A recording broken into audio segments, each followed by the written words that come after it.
Assalamualaikum warahmatullahi wabarakatuh. Bismillah, alhamdulillah, salatu wassalamu ala rasulillah ibn abdillah ya marba'an.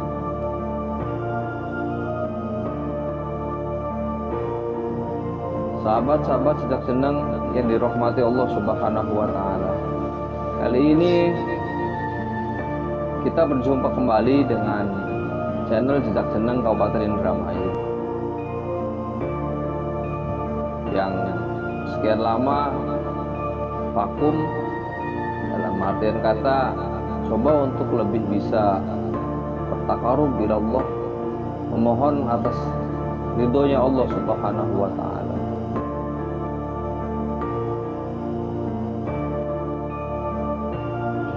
Kali ini kami mengawali berada di sebuah daerah, yaitu di daerah Bangkir Kunir. Mungkin dari daerah ini ada terkenal dengan Ki Buyut Nata. Beliau adalah seorang tokoh yang memang sangat dituakan dan sangat dikeramatkan.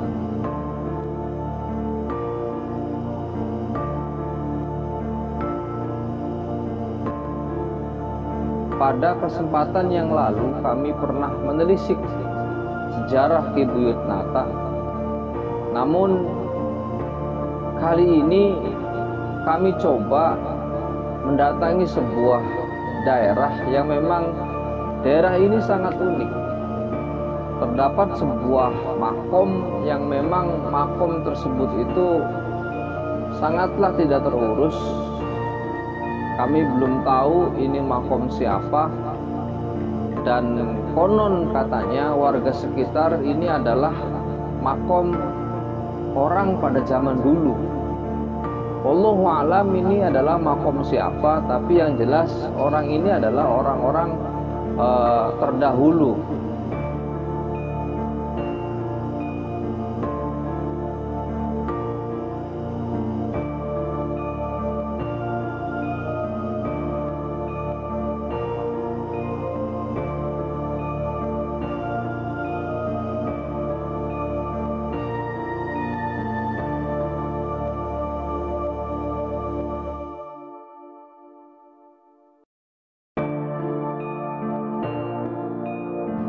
Nah, di depan kami itu ada gundukan yang memang gundukan tersebut terlihat tidak nampak seperti makom.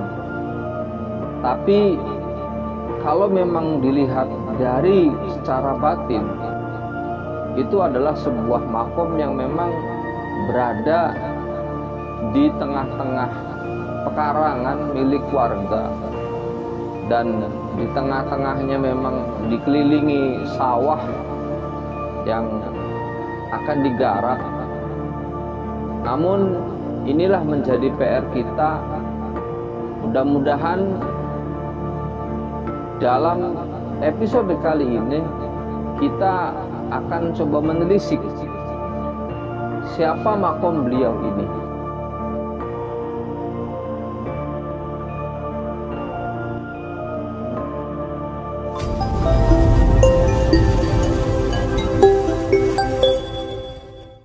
Sebelum kami menelisik lebih lanjut, kami meminta keterangan dari beberapa warga sekitar yang tentunya bisa menjadikan referensi ataupun bisa menjadikan pembanding. Menurut warga sekitar di sini itu adalah makom siapa dan bagaimana kisahnya, terus kemudian apakah masih ada keturunan atau zuriyahnya. Kita akan tanya-tanya terlebih dahulu kepada warga sekitar. Di samping saya ada salah seorang warga yang memang beliau ini membersihkan sekaligus mengurus. Konon katanya tempat ini dulunya itu sangatlah tidak terurus sekali. Kotor, banyak sekali ilalang, banyak sekali memang tumbuhan-tumbuhan liar di sekitarnya. Dan berkat beliau inilah daerah di sini bisa menjadi terang. Artinya dimanfaatkan oleh beliau. Kami akan coba tanya-tanya sama beliau seputaran makom ini. Yang konon memang makom ini masih mempunyai zuriyah atau keturunannya. Kita akan tanya-tanya sama Bapak Kadilah. Kadilah. Iya. Dengan Bapak Kadilah, saya mau tanya nih Pak Kadilah. Iya. Sejak kapan nih Pak makom ini tuh ada Pak? Ya udah lama, nggak tahu ya. Waktu 45-an. Ya, Berarti 45. sudah zaman dulu ya Pak ya? Iya, udah ada 45. Sudah zaman sejarah. Iya. Nah, menurut Bapak ini tuh makomnya siapa Pak? Pak Jabid. Bapak Jabid. Iya. Beliau itu siapa tuh Pak? Tuh Pak Jabid tuh Pak? Iya. Tokoh agama dulu. Di sini. Agama dulu yang di Blok Tanggul. Yang di Blok Tanggul. Iya. Namanya Pak Jabid. Pak Jabid. Tokoh agama itu dulunya. Agama dulu. Beliau memang adalah seorang kiai Iya. yang memang zaman dulu itu terkenal kealimannya mungkin seperti itu ya Pak ya. Kiai Fatimah. Tapi di sini itu masyarakat sekitar tahu tidak tuh Pak bahwa di sini tuh ada makam? Ada. Cuma nggak terurus. Jadi di sini tuh dulunya juga kata saudara-saudaranya Pak Mail, orang anaknya tuh orang kandangan. Orang Pekandangan. Iya. Dulunya tuh lobang, Kiai Sentot tuh, zamannya ada di bom apa, lusupnya di sini. Jadi nggak kelihatan. Itu dulunya namanya Pak Mail. Memang mungkin dalam hal ini banyak sekali kisah-kisah mistis dalam areal makom ini, karena memang tadi mungkin banyak energi-energi yang memang energi tersebut sangat kuat, kami bisa menarik ke sini gitu loh Pak. Jadi nanti kami akan coba untuk menelisik seberapa jauh atau seberapa kuat energinya ketika berada di makom orang alim ini, dan kami yakin orang ini adalah orang alim. Nanti praktisi kami, tim Jejak Jeneng Kabupaten Indramayu, Kang Syarif Maulana Rohman akan menelisik siapa sebenarnya makom ini. Apakah benar makom ini dijuluki dengan Ki Jabid, atau siapa sebenarnya nama beliau gitu kan. Nah, kembali nih Pak nih, saya tanya lagi sama Bapak nih. Ketika di makom ini nih Pak, pernah nggak Pak ada kejadian-kejadian aneh? Ada dulunya, ada mangga besar tuh. Apa yang kalau siang tuh jam 12 siang tuh ada ininya aja, kerotak buk, nggak ada tuh suaranya aja. Di ini nggak ada mangganya tuh. Dikirain mangga jatuh, ternyata tidak ada gitu ya. Tuh. Ada nggak yang terganggu gitu Pak dengan makhluk-makhluk yang di sini, yang timbulnya dari sini gitu loh, kayak seperti ya bermacam-macam ada apa sih gitu. cuma harta karun apa uang logam yang ratusan tuh. Iya. Secepon tuh kayak dipanggilin orang-orang nggak ada. Tuh dulunya Melihat sebuah uang koin logam, gaib gitu ya, koin tuh. gaib, ketika dipanggil seseorang tersebut, koin tersebut hilang. Tuh. Pernah Siang-siangan sih. Pernah nggak Pak melihat kayak semacam ada makhluk-makhluk kayak misalkan Ya ada bebek gombel tuh Mas, ada. pernah nggak kejadian kayak semacam apa ya, orang kesini terus kemudian Ada hilang kesambet apa dan lain anak, sebagainya ada hilang anak. anak? Iya, tuh. Di bawahnya tuh tai seginian tuh. Tuh, ada, udah. Oke. Iya. Baik, sahabat-sahabat Jejak Jeneng yang dirahmati Allah Subhanahu wa taala, itu adalah kisah sedikit tentang beliau, makom, terus kemudian kejadian-kejadian aneh. Kita akan lanjut melakukan penelisikan yang nanti akan dilakukan oleh praktisi kami tim Jejak Jeneng Kabupaten Indramayu, Kang Syarif Maulana Rohman, yang sekarang coba untuk berkomunikasi dengan Sohibul Makom dan sekaligus membuktikan siapa makom di sini sebenarnya dan bagaimana energinya. Ikuti terus Jejak Jeneng Kabupaten Indramayu. Allahul muwaffiq ila aqwamit thoriq. Assalamualaikum warahmatullahi wabarakatuh. Waalaikumsalam warahmatullahi wabarakatuh.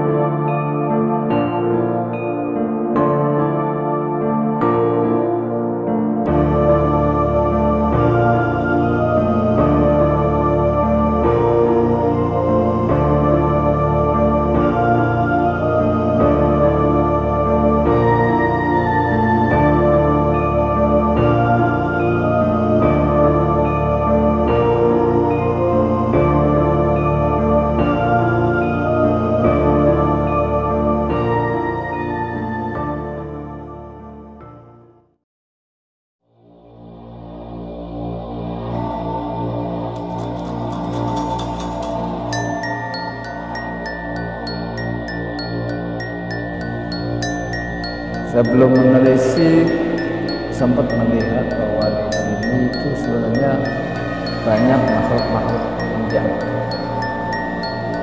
Makhluk-makhluk penjaga di sekeliling makom. Saya sudah menduga bahwa makom ini adalah makom orang alim, karena banyak sosok-sosok yang menjaga di sekeliling ini yang mungkin orang lain nggak melihat, nggak kelihatan. Saya bisa melihat bahwa ada sosok menjaga di sekeliling makom ini. Artinya dia adalah orang yang dimuliakan oleh Allah, karena di makomnya beliau itu banyak yang menjaga.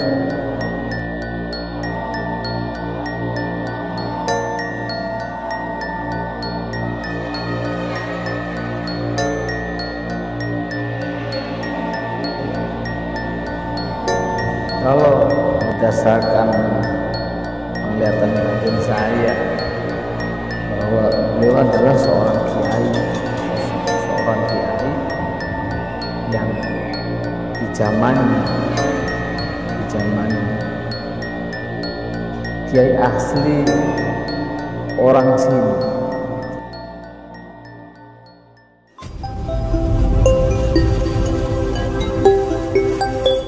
Assalamualaikum warahmatullahi wabarakatuh. Bismillah, alhamdulillah, wassalatu wassalamu ala rasulillah ibn abdillah amma ba'd.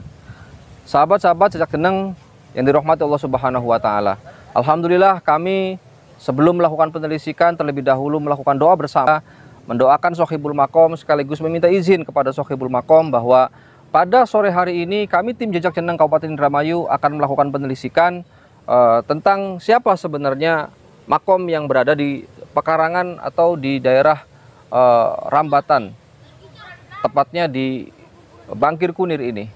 Sudah bersama kami praktisi tim Jejak Ceneng Kabupaten Indramayu, Kang Syarif Maulana Rohman, yang tadi sudah melakukan penelisikan dan berkomunikasi secara batin dengan Sohibul Makom, dan kita akan langsung tanya-tanya kepada beliau tentang seberapa hebatnya energi di wilayah di sini, dan ini sebenarnya makom siapa. Kalau tadi sudah dikatakan dengan warga sekitar bahwa ini adalah makom orang zaman dulu, dan orang tersebut adalah orang yang dianggap alim dulunya.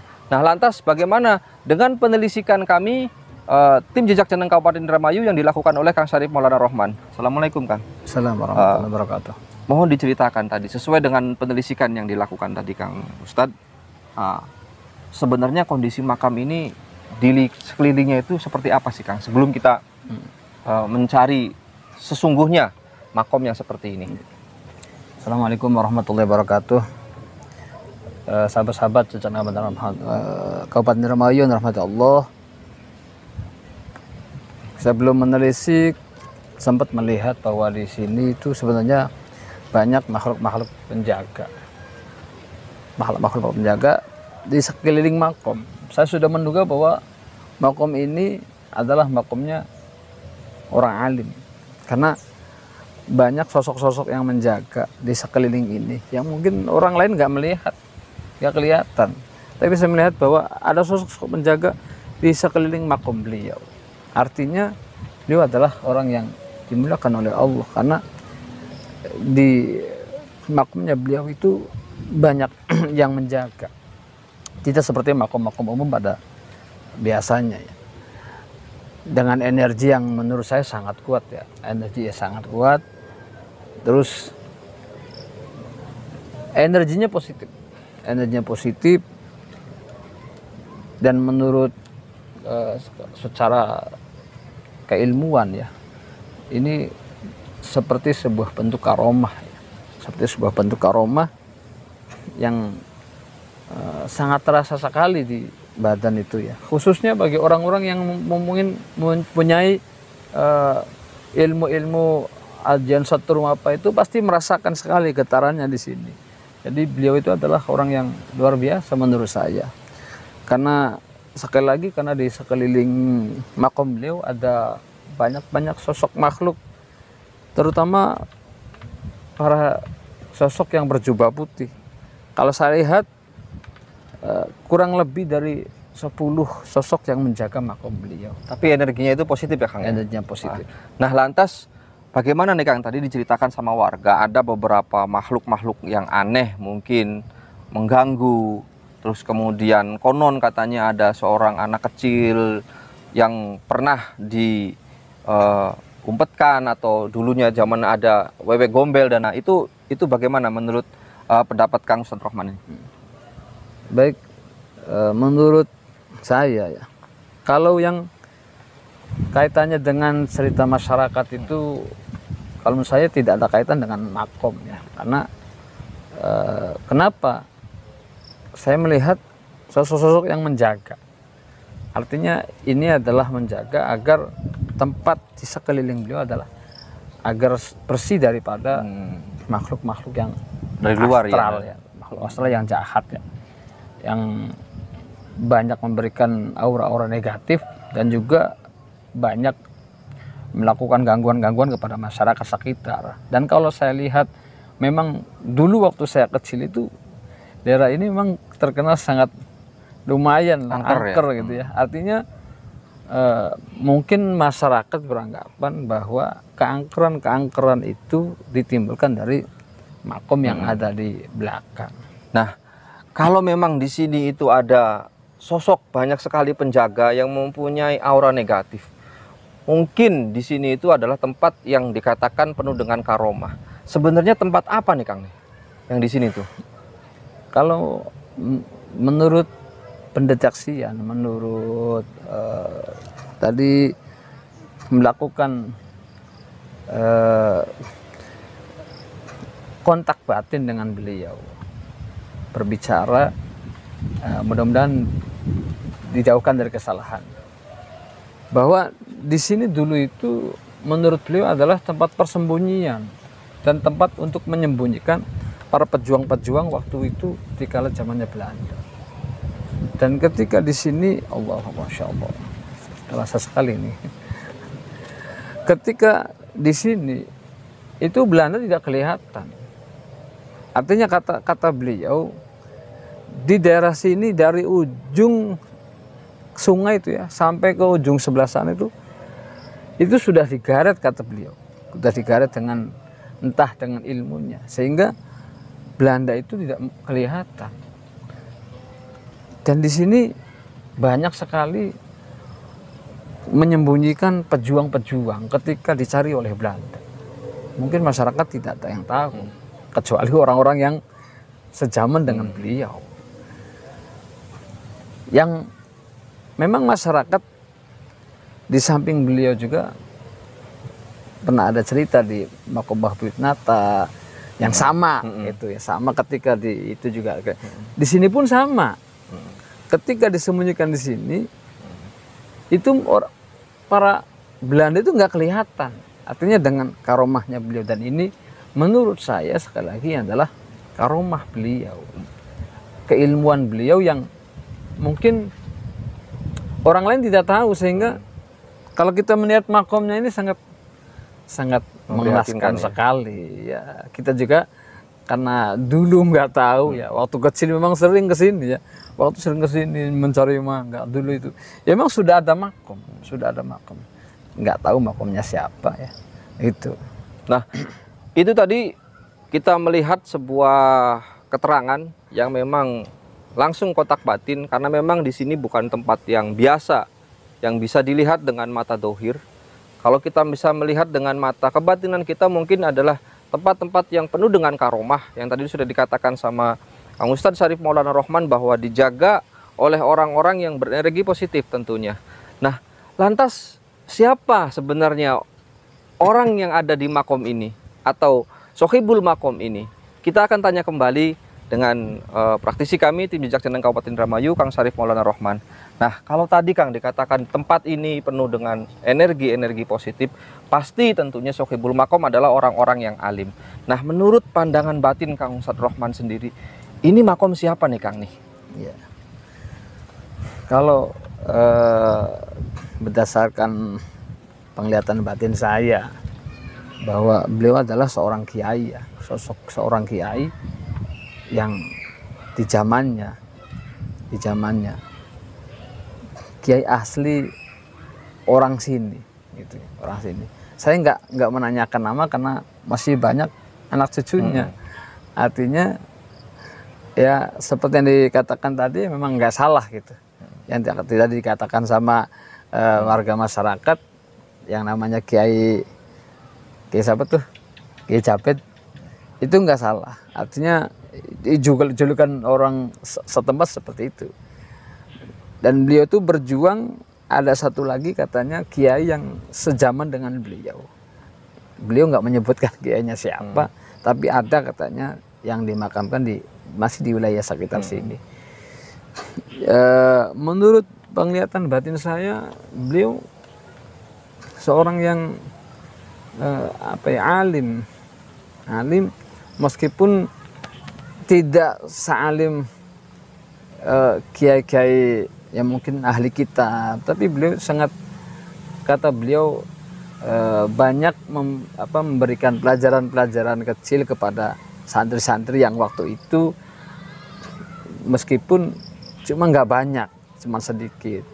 Dan sekali lagi beliau adalah seorang kiai, seorang ulama sekitar lah, ulama di zamannya, yang memang tugas beliau juga, kata beliau itu dia ditugaskan oleh kiainya lagi. Wallah alam, kiainya dari mana, saya nggak nanya. Ditugaskan sama kiainya agar menjadi penjaga di wilayah sini. Dan kenapa, saya sempat bertanya kenapa beliau dimakamkan di sini. Kata beliau di sini agar tidak hilang dengan sejarah bahwa di sini dulunya atau menyembunyikan para pejuang agar tidak kelihatan oleh Belanda. Itulah kenapa beliau dimakamkan di sini, tidak ditempatkan di makam umum. Nah, terakhir nih ya, adakah pesan-pesan yang disampaikan oleh beliau untuk generasi penerus beliau di zaman sekarang ini, yang memang konotasi di zaman sekarang ini banyak sekali kegiatan-kegiatan yang di luar ketauhidan, di luar akidah dan lain sebagainya. Ini perlu penting sekali untuk kita sampaikan kepada sahabat-sahabat Jejak Ceneng Kabupaten Indramayu bahwa ketika kita menelisik sebuah makom yang di dalamnya terdapat orang-orang alim, pasti ada sebuah pesan atau wejangan, dan ini mungkin dijadikan mahabbah ataupun suri tauladan kita. Yang tibarlah kita untuk sedikit mencontoh akhlak dan budi pekerti dari orang-orang di zaman dahulu. Kira-kira ada tidak tukang tuh pesan-pesan dari beliau? Terakhir beliau sempat berpesan kepada saya, beliau mengatakan bahwa jangan melupakan jejak-jejak para leluhurnya, karena di situ ada pelajaran, ada kekuatan yang besar untuk kita bisa mencintai bangsanya, untuk kita bisa mencintai tanah airnya. Itu kata beliau, pesan beliau. Memang menurut saya kata-katanya sedikit, tapi bagi saya itu sangat luar biasa lah gitu. Itu pesan beliau. Dan kepada para pemuda khususnya ya, pemuda, menurut kata beliau itu, satu pesan beliau itu jangan pernah jauh dengan seorang ulama, itu aja. Itu pesan beliau, jangan pernah jauh dengan seorang ulama yang mungkin ulama-ulama yang lebih cinta kepada tanah airnya seperti beliau yang beliau lakukan ini.